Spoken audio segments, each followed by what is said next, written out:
হ্যাঁ, 2.1 আজকে আমরা তোমাদেরকে শিখাবো এই অনুশীলনীরই 1 এবং 2 নম্বর অঙ্কের সলিউশনটা আমরা আজকে তোমাদেরকে দেখাবো। 1 নম্বরে কি বলা আছে দেখো, অনুপাতে প্রকাশ করো। অর্থাৎ কতে লেখা আছে, আমরা প্রশ্নটাও দেখি এই ফাঁকে। দেখো এই প্রশ্নগুলো হলো নিচের সংখ্যা দ্বয়ের প্রথম রাশির সাথে দ্বিতীয় রাশির অনুপাতে প্রকাশ করে। প্রথম রাশি দ্বিতীয় রাশি, প্রথম দ্বিতীয় প্রথম দ্বিতীয়, এইভাবে। হ্যাঁ, তো এখানে আসো, এখানে প্রথম রাশি দ্বিতীয় রাশি, প্রথম রাশি দ্বিতীয় রাশি লিখে আমরা এটাকে কাটবো। অর্থাৎ 25 এবং 5-এর মধ্যে এমন একটা সংখ্যা নেব যেটা দুইটাতেই ভাগ যায়। আমরা জানি 5 দ্বারা দুইটাতে ভাগ যায়। 5 দিয়ে 25কে ভাগ করলে হবে 5, 5 দিয়ে 35কে ভাগ করলে হবে 7। এটাই অনুপাত। ওকে, সেমভাবে এটাকে দেখো, এটাকে লিখে এটা সমস্ত ভাঙানো হলো। এটাকেও সমস্ত ভাঙাইছি আমরা। সমস্ত ভাঙানোর পরে কী হয়েছে দেখো, হ্যাঁ,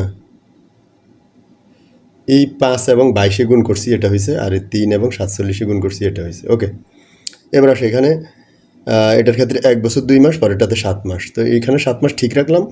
1 বছর মানে 12 মাস, 7-এ 2 মাস, 12 2-এ 14 মাস। তো এবার আসো 7 দ্বারা ভাগ করলে 7-এ 1-এ 7, 7 2 14, এটা।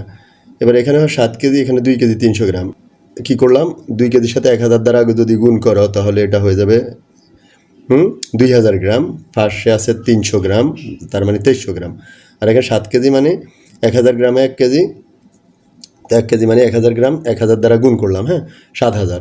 এবার আসো, এরপরে কী করলাম, এটাকে 100 দ্বারা ভাগ করবো, এটাকে 100 দ্বারা ভাগ করবো। ভাগ করলে এখানে থাকে 23, এখানে হয় 70। ওকে, নম্বর 2 টাকা, আর এটা হলো 40 পয়সা। তো 40 পয়সা ঠিক রাখলাম। 2 টাকা মানে 1 টাকা মানে 100 পয়সা, তো 200, এখানে হয় 200 পয়সা। এবার আসো, তুমি যদি 40 দ্বারা ভাগ করো, 40 দ্বারা 40-এ ভাগ করলে হবে 1, 40 দ্বারা যদি 200-কে ভাগ করা হবে 5। তো পর্যন্ত দেখলাম। দেখো 2-এ বলা আছে সরলীকরণ করার কথা বলা আছে। 2-এ কেমনটা অঙ্কের প্রশ্নটা দেখি আমরা। দেখো নিচের অনুপাতগুলোকে সরলীকরণ করবা। এই যে কয়েকটা অনুপাত দেওয়া আছে, এগুলো সরলীকরণ করলে কী রেজাল্ট দাঁড়ায় আমরা একটু দেখি। দেখো প্রথম অনুপাতটাকে আমরা যা আছে তাই পেলাম।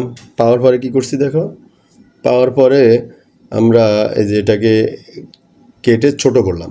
অর্থাৎ 3 দ্বারা যদি ভাগ করো, 3 দ্বারা 9-কে ভাগ করলে হবে 3, 3 দ্বারা 12-কে ভাগ করলে হবে 4। অর্থাৎ উভয় পক্ষকে আমরা 3 দ্বারা ভাগ করছি, যেটা অনুপাত পাইছি। সরলীকরণ মানে এটাকে কেটে ছোট করবা।